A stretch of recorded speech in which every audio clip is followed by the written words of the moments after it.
Welcome to the Cabral Concept, where board-certified naturopath and integrative health practitioner Dr. Stephen Cabral shares how he was diagnosed at the age of 17 with a life-altering illness and given no hope for recovery. It was only after studying and traveling all over the world did he discover how to combine ancient Ayurvedic healing practices with state-of-the-art naturopathic and functional medicine to fully rebalance the body and re-energize it with life. It's time to discover how to get well, lose weight, and finally feel alive again. And now, here's your host, Dr. Stephen Cabral.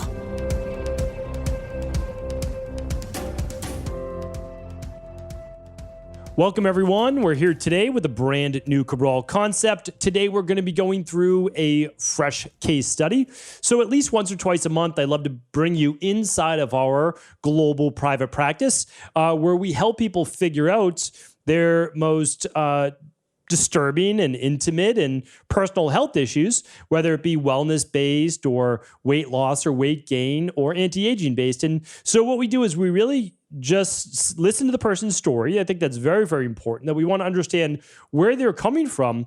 But at the same time, we also want to be able to go deeper. So most people are just simply sick and tired of being sick and tired, and they want answers. They want to know why it is they feel like they do. And the problem is that when they go to their conventional medicine doctor, with all due respect, a conventional medicine doctor runs their blood work, which is just one biomarker. That's it. Blood. That's it. It doesn't look at urine, doesn't look at saliva, it doesn't look at hair, it doesn't look at stool. It can only tell you one thing, and that's homeostatic fluid of the body. Now, it's a great thing to run. You should run your blood work at least once a year. But what I'm here to share with you is that just like me, when I was 17 years old, it took 2 years for them to figure out a diagnosis. Why? Well, that blood work can only take you so far. And so that's what we do. We just simply look deeper as to what is going on inside of the individual. And this particular client was dealing with hormonal-based issues. This is a female client.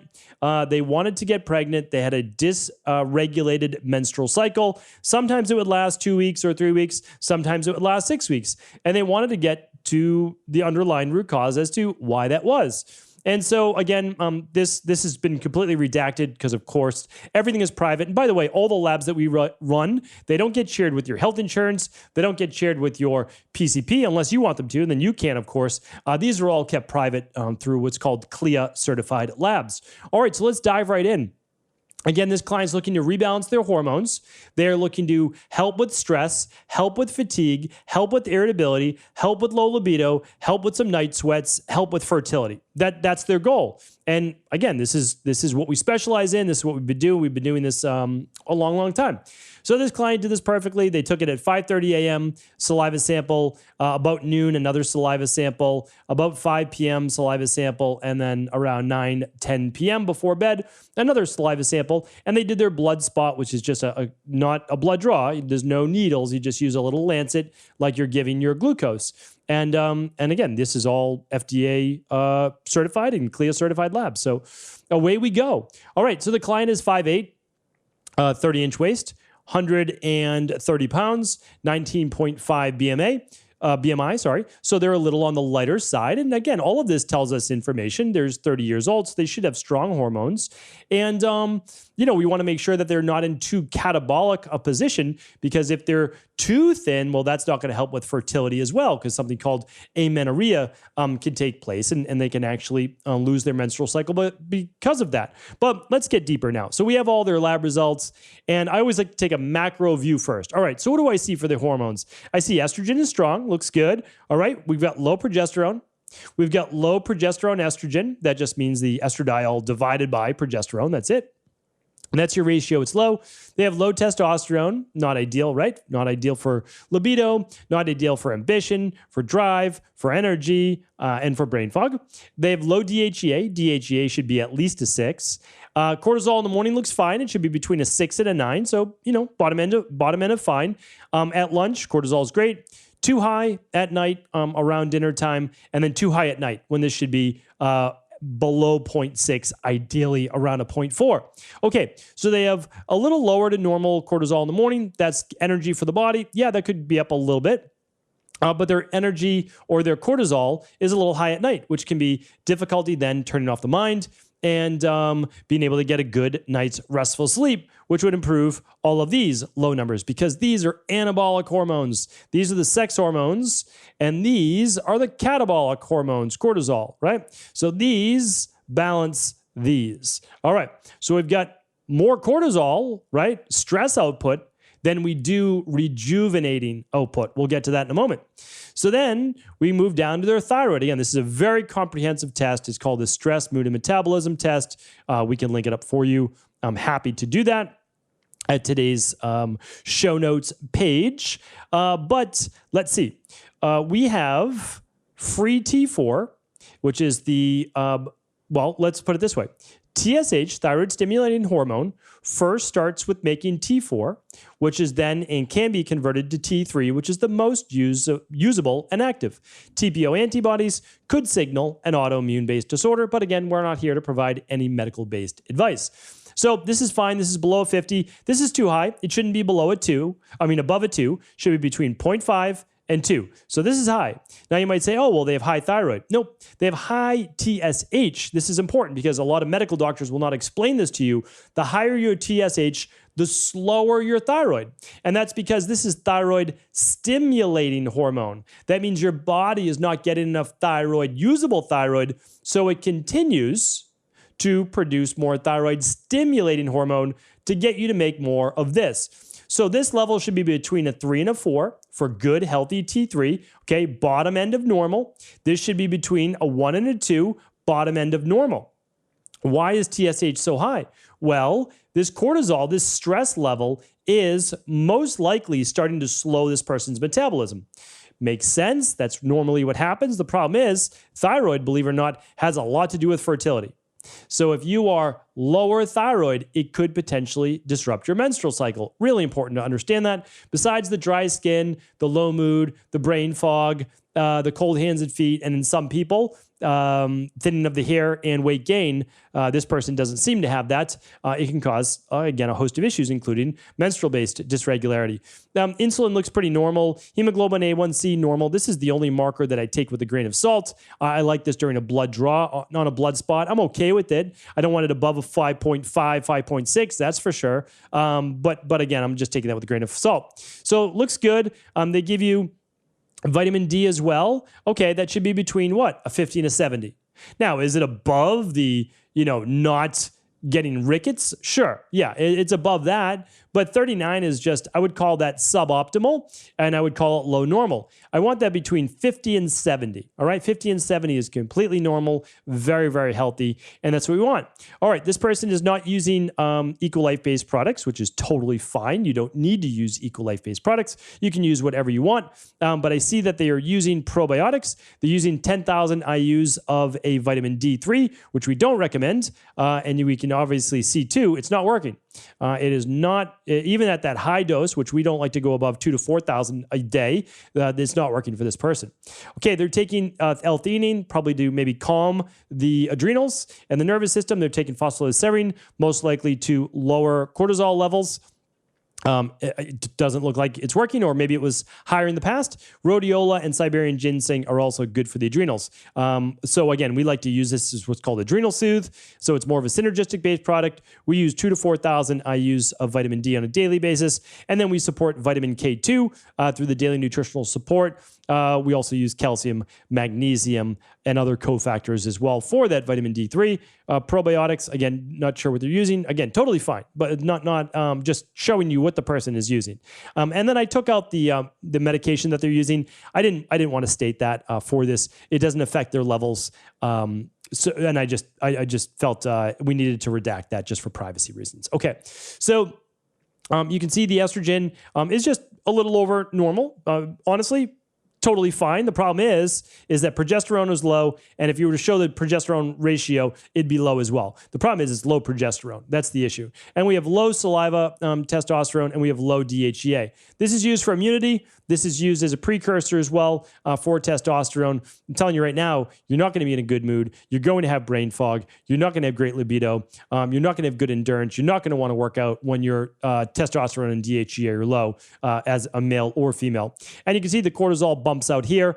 We like this lower, really for the mind and body. That's the lab reference range. Nothing wrong with that. Great lab, but we like that a little bit lower. So what we've seen in our practice, again, we've run, I don't even know how many of this lab, but at least 10,000 that we want these markers lower at night to turn that mind off, especially if these are lower in the day. They shouldn't bump up at night, right? I mean, if these were high and these went down, okay, well, then it's a normal, what's called HPA axis rhythm. But the problem is, like in the range, the morning is lower than the evening. It's not ideal. So that's where turning the mind off is difficult at night, and then getting that energy ramped up is difficult in the morning. So we want to support the thyroid through something like the daily thyroid support. We want to use adrenal soothe in the evening. We want to use full spectrum magnesium in the evening, and even a little bit of sleep help support if needed to get that mind and body to rest at night, because deep sleep is so important. So if we can do that, then we could bump up DHEA. We might even use 5 milligrams of DHEA, a very small dose, twice a day. So once in the morning and then once mid-afternoon or evening. And we might do that only for 8 to 12 weeks. And we would retest, okay, we're doing well, great. And we would wean off of that. Testosterone is going to get a natural boost in women when we give a little bit of DHEA, or we just reduce the stress, improve the thyroid. Okay, DHEA will go up, then testosterone will go up. So good, we're happy with that. That's good. And we probably will use something like progesterone support. Again, it's just a really simple product.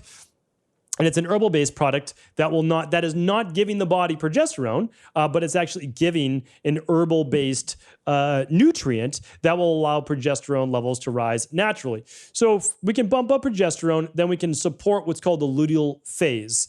And so, we would typically do that most likely all cycle long. And we might use a product called estrogen balance the last 14 days of the cycle or the whole cycle to just get this in a better ratio. But, that's the full plan. And of course, we're using daily nutritional support every day for the methylated B vitamins, for stress, energy, the plant-based protein, et cetera. So that would be like the most comprehensive plan. But you might say, well, that's a lot. And I totally get it, but it's not forever. You're probably using that for 12 to 16 weeks and then beginning to wean off a lot of those after we retest and we see that these numbers are in normal range. So that's what we do. But let's say, hey, that sounded like a lot. I can't do all those things. Totally understand. We're going to do then what's most important. So this thyroid will improve if we improve this. Okay, so right away we need to go after stress. So lifestyle stress, we need walking or binaural beats or meditation or whatever the person wants in order to kind of calm that sympathetic nervous system fight or flight. Then we're going to help with adrenal soothe, full spectrum magnesium, and some sleep help support if needed. All right, because that will help lower this. So if you don't want to take daily thyroid support, fine. We'll lower this, then this will calm this down, and then these usable thyroid will go up. Good. Daily nutritional support will give this person the iodine and selenium that's needed anyway. The DHEA, we don't have to use DHEA if we don't want. We can wait. We can wait on moving these numbers down. It just takes longer, but it doesn't mean you have to use everything. So good. Then we don't have to do that. We don't have to do anything for testosterone yet. And we probably will, though, use that progesterone support for 12 to 16 weeks, especially if they're looking to rebalance their cycle to maybe get pregnant. Okay, so that's that. And then we're using our 2,000 to 4,000 IUs of vitamin D. Ideally, we're using the liquid-based vitamin D. So that's it. And again, so it can be much simpler, which is basically daily nutritional support. What else? The adrenal soothe, the full spectrum magnesium, if needed, the sleep help. And then that could be it. We need the vitamin D in there, but we also want the lifestyle. And that's where your coach is going to say to you, okay, what seems to be the greatest stressors right now? Is it sleep? Let's fix that. Is it, too many things to do? Can't turn the mind off? All right. Well, we need to work on those as well. Maybe that's with some outside based counseling or therapy, or maybe it's with journaling, or maybe it's with getting a walk in earlier in the morning. Maybe it's doing meditation. I talk about a lot of this in the rain barrel effect, but it's whatever moves the needle for that individual. I just know that not everybody can sit down and do meditation, but they might be able to go for what I call a walking meditation for 20 minutes after a meal and to start the day maybe and just kind of calm the mind. And so we work on what's called the de-stress protocol: diet, exercise, stress reduction, toxin removal, rest, emotional balance, scientifically backed supplements, and a success mindset. And we found that the things that move the needle the fastest are nutrition and supplements. And that's because you're giving your body what it needs, right, to keep up with whatever life is throwing at you. But then we also want to remove those issues, such as toxicity. That might be like estrogen balance to help get some excess estrogen out of the body. But then, really we need to ensure stress reduction, emotional balance, and that success mindset. So that's kind of the mind-body approach that we use. And it's very successful. And so, again, we're not looking for any gold stars or anything like that. The only thing that matters is that we help the client get the results they're looking for. And the truth is that no doctor, no integrative health practitioner, no health practitioner, health coach in general gets the client the results, okay?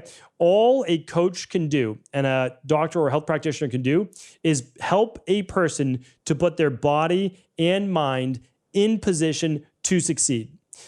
Give them back the deficiencies they are missing, and then take away as many of the toxicities as you can. You then allow the body to begin the healing process itself, and that includes the mind as well. So that's what we try to teach people, and that's why that I think there is a lot of success with it, because we're not trying to force anything. We're trying to get the body to work with itself to a greater degree. And so hopefully this was helpful. But again, we see this all the time, and all of this can be fixed. That's the nice thing. And people always say, how quickly can it be fixed? Well, we don't like to set timelines because we don't know what other stressors and things you have going on in your life, but we might be working on gut healing at the same time. For the most part, these things take 6 to 12 weeks to rebalance. For the harder cases, 12 to 16 weeks. Is it completely over then? Well, we're looking to get even deeper after that. But yeah, most of the time, these things are rebalanced in about 3 to 4 months. And these are some real health issues. There's a lot of people who tell you that this can be fixed in 3 days or even maybe 3 weeks. Well, I think you can get a tremendous amount of feeling good in 21 days. I've seen that myself many, many times. But that doesn't mean that the deeper underlooking mechanisms have been completely rebalanced. So good, feel great in 21 days, but then continue to do the work so that this really sets in. And that's really what I'm trying to get about and across, is that this eventually becomes a really nice lifestyle. It becomes something that you understand more about your body, because the better that you treat your body and the more you understand about it, the more it serves you. And that's a great thing, because you might have a lot of plans and potential and all these things that you want with your life. And I've talked about these things on our Monday shows. But it's difficult to get there if you don't have the energy and ambition and drive and everything else that makes life great. So hopefully this was helpful. Again, it's called the Stress, Mood, and Metabolism Lab. You can run it with your local integrative health practitioner, level 2. You can find those practitioners at integrativehealthpractitioner.org. You can run it with your local naturopathic doctor if they specialize in hormones. Or you can run it with my team at Equalife. Totally up to you. Whatever you feel is the best fit for you. Hopefully this was helpful. I'll talk with you soon. Have an amazing day. Did you know that the body really only becomes sick or imbalanced in only 2 ways? Over time, you become deficient in vital nutrients, and you also accumulate toxins internally and from the environment. As those nutrients diminish and you increase your total toxic load, your body then begins to show the first signs of dis-ease. It's actually quite predictable, and the good news is that if we know how you began to fill up that proverbial rain barrel, we also know how to empty it to begin the healing process. I was fortunate enough to learn this ancient healing process from my mentor after suffering from debilitating diseases for close to a decade. It was only when I began to implement these techniques did I finally overcome my illnesses and go on to live a life of energy and vitality that I now enjoy. I'd like to share with you now what I discovered after traveling all over the world and how to combine the best of ancient healing wisdom with state-of-the-art science. Allow me to teach you exactly how I've been able to help over 250,000 people to empty their rain barrel and begin to transform their body and lives into what they've always hoped they could be. To get your copy of the international bestseller, The Rain Barrel Effect, simply go to stephencabral.com/rainbarrel.